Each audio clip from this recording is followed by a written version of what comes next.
그리고 50층 이상짜리 초고층 건축물 같은 경우에는 옥내서전 주배관 중 수직배관이 2개 이상.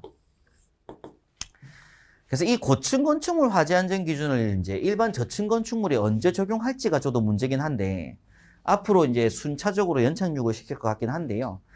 고층 건축물의 가장 핵심은 그렇습니다. 일단 고장이 나가지고 문제가 생기면 예비용이 무조건 있어야 된다라는 개념이에요. 예비가. 그래서 기본적으로 이제 이 고층 건축물에 최근에 적용하고 있는 게 수신기도 2대, 뭐 중계기도 2라인.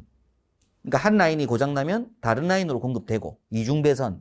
하여튼 이런 개념들을 접근하는 게 이 고층 건축물의 가장 기본 베이스거든요. 근데 이런 부분들을 이제 앞으로 일반 저층 건축물에서도 적용을 해야 되지 않나, 뭐 이런 식의 이제 얘기가 좀 나오고 있어서, 뭐 예를 들면 이제 화재가 날 수 있는데, 그죠? 고장 나가지고 일주일, 2주 동안 뭐 공사 조치가 안 되고 있으면은 그때 불나면 누가 책임냐 이거죠. 그런 부분이 있기 때문에 항상 예비용 설비들, 요런 개념들이 앞으로는 소방에 많이 좀 접목이 될 겁니다. 그래서 고층 건축물에서 말하는 게 이제 이중배관이 이제 한쪽 배관 라인이 고장나거나 누수 공사가 나면 그 누수를 잡고 배관 교체 공사를 하는 동안 그때 불날 수 있잖아요. 그 기간에도. 그렇기 때문에 그때는 다른 배관 라인을 통해서 유수가 공급될 수 있도록 제어를 한 다음 공사를 하라는 얘기입니다. 그래서 수직 배관이 2개 이상 설치하도록 하고 있고요. 작동 불능 시에 다른 배관으로부터 소화 용수가 공급되도록 구성을 해야 된다라고 합니다.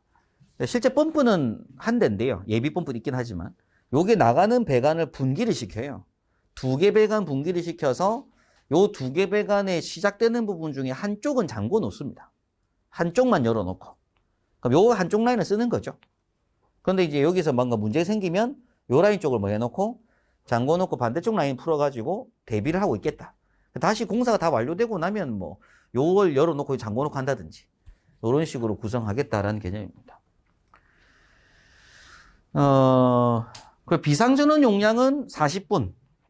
30층이 49층 이하 때는, 50층 이상일 때는 60분 용량이 필요하다. 그 얘기를 하는 거고요.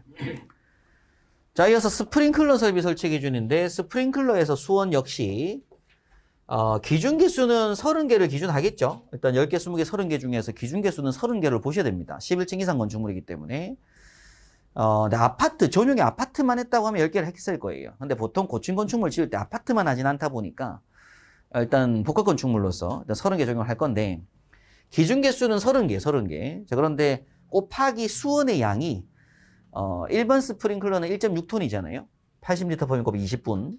근데 여기는 30층 이상 49층 이하는 80리터 범위 곱하기 40분 해가지고 3.2, 3,200리터. 그리고 50층 이상 같은 경우에는 4.8, 요거는 이제 80리터 범위 곱하기 60분 한 거죠. 그렇게 되도록 해야 된다. 그런 얘기를 하고 있고. 또 스프링클러 뭐 넘어가고요. 3분의 1 얘기하고 있고. 그 다음에 예비 펌프 설치해주고 전용해주고 또 마찬가지 50층 이상일 때는 수직 배관 2개 설치한다. 이런 얘기를 하고 있습니다.